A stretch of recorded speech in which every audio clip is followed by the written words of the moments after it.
அண்மை செய்தியை பார்க்கிறோம். மீண்டும் அத்துமீறலை தொடங்கி இருக்கிறது பாகிஸ்தான். ஜம்மு காஷ்மீரின் உரைப்பகுதியில் மீண்டும் அத்துமீறி தாக்குதலை நடத்தி இருக்கிறது பாகிஸ்தான். விவரங்களை செய்தியாளர் மதியழகன் வழங்க கேட்கலாம். மதியழகன், மீண்டும் தாக்குதலை தொடங்கி நடத்தி வருகிறது பாகிஸ்தான். இது பற்றிய முழு விவரம் என்ன? எல்லை கட்டுப்பாட்டு கோட்டு பகுதியில் இன்றைய தினமும் தொடர்ச்சியாக பாகிஸ்தான் அத்துமீறி தாக்குதலை நடத்தி வருகிறது. இந்த நிலையில் ஜம்மு காஷ்மீரினுடைய உரி பகுதியில் தற்பொழுது அத்துமீறி பாகிஸ்தான் தாக்குதலை தொடங்கி இருக்கிறது. நேற்றைய தினத்தை போலவே இன்றைய தினமும் மாலை நேரம் சூரியன் மறைய தொடங்கி அந்த இருள் சூழ தொடங்கிய நிலையில் பாகிஸ்தான் தனது அத்துமீறலை தொடங்கி இருக்கிறது. நேற்றைய தினமும் இதே போன்றுதான் இரவு 8:45 மணி அளவில் காஷ்மீர், ராஜஸ்தான், பஞ்சாப் உள்ளிட்ட மாநிலங்களை குறிவைத்து தாக்குதலை தொடங்கி இருந்த பாகிஸ்தான் தற்பொழுது மீண்டும் இந்த தாக்குதல் சம்பவத்தை அரங்கேற்றி இருக்கிறது. இன்றைய தினமும் காஷ்மீரிலிருந்தே தனது அத்துமீறலை மாலை வேளையில் பாகிஸ்தான் தொடங்கி இருக்கிறது. குறிப்பாக எல்லையோர குடியிருப்புகளை, அதாவது பொதுமக்கள் வசிக்கக்கூடிய எல்லையோர குடியிருப்பு பகுதிகளை குறிவைத்தே பாகிஸ்தான் ராணுவம் தற்பொழுதும் தனது அத்துமீறல் நடவடிக்கையை தொடங்கி இருக்கிறது. பாகிஸ்தானினுடைய இந்த அத்துமீறல் நடவடிக்கைக்கு இந்திய ராணுவம் சார்பில் கடுமையான பதிலடி கொடுக்கப்பட்டு வருவதாகவும் தகவல்கள் வெளியாகி இருக்கின்றன. மற்ற விவரங்கள் எதுவும் தற்பொழுது வரை இன்னும் வெளியாகாத நிலையில் பாகிஸ்தானினுடைய இந்த அத்துமீறல் நடவடிக்கையானது தற்பொழுது மீண்டும் தொடங்கி இருக்கிறது.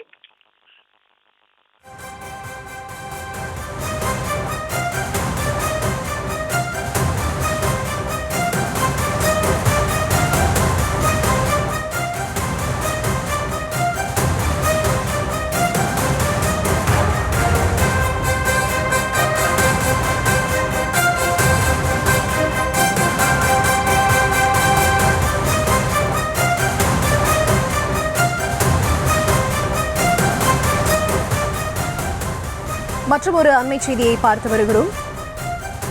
இந்தியா பாகிஸ்தான் எல்லையில் போர் பதற்றம் தொடர்ந்து அதிகரித்துக் கொண்டிருக்கக்கூடிய சூழலில் முப்படை தளபதிகளுடன் பிரதமர் மோடி ஆலோசனை நடத்தி வருவதாக தகவல்கள் வெளியாக இருக்கின்றன.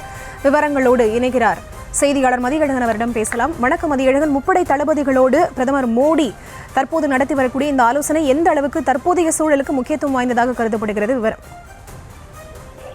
பாகிஸ்தானுடைய அத்துமீறல் நடவடிக்கை தொடர்ச்சியாக நடைபெற்று வரக்கூடிய நிலையில் மேற்கொள்ள வேண்டிய பாதுகாப்பு நடவடிக்கைகள் ஏற்கனவே என்னென்ன மாதிரியான பாதுகாப்பு நடவடிக்கைகள் மேற்கொள்ளப்பட்டன, ஏற்கனவே பாகிஸ்தான் அத்துமீறி தாக்குதல் நடத்திய பொழுது என்ன மாதிரியான பதிலடிகள் கொடுக்கப்பட்டன, மக்கள் எவ்வாறு பாதுகாக்கப்பட்டனர் உள்ளிட்ட விவகாரங்கள் தொடர்பாகவும் தற்பொழுது என்ன மாதிரியான சூழல் நிலவுகிறது, ஒருவேளை நேற்றைய தினத்தை போலவே இன்றைய தினமும் பாகிஸ்தான் தனது தாக்குதலை தொடங்கும் பட்சத்தில் அதற்கு எவ்வாறு பதிலடி கொடுக்க வேண்டும் என்பது தொடர்பாக முப்படைகளினுடைய தலைமை தளபதி மற்றும் முப்படைகளினுடைய தளபதிகளுடன் பிரதமர் நரேந்திர மோடி அவரது அதிகாரப்பூர்வ இல்லமான நம்பர் 7 லோகன்யான் மார்க்கில் ஆலோசனையில் ஈடுபட்டு வருகிறார். முப்படைகளினுடைய தலைமை தளபதி மற்றும் முப்படைகளினுடைய தளபதிகள் இந்த கூட்டத்தில் பங்கேற்று இருக்கிறார்கள். ஒரு உயர்மட்ட குழு கூட்டமாக இந்த கூட்டமானது நடைபெற்று வருகிறது. மேலும் இந்த கூட்டத்தில் பாதுகாப்பு துறை அமைச்சர் ராஜ்நாத் சிங்கும் தேசிய பாதுகாப்பு ஆலோசகர்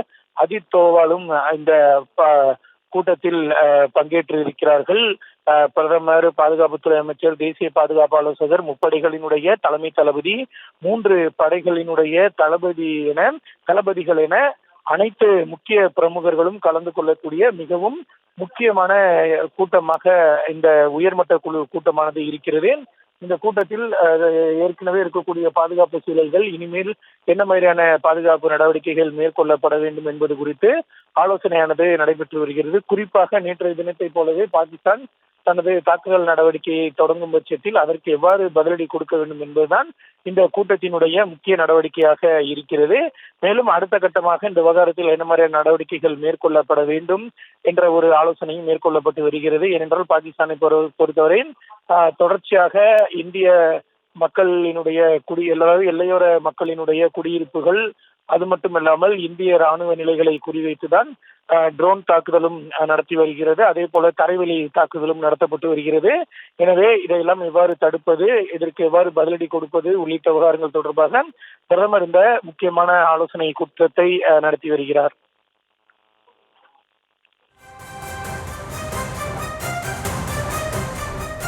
தற்போதைய விவரங்களுக்கு நன்றி மதியழகன்.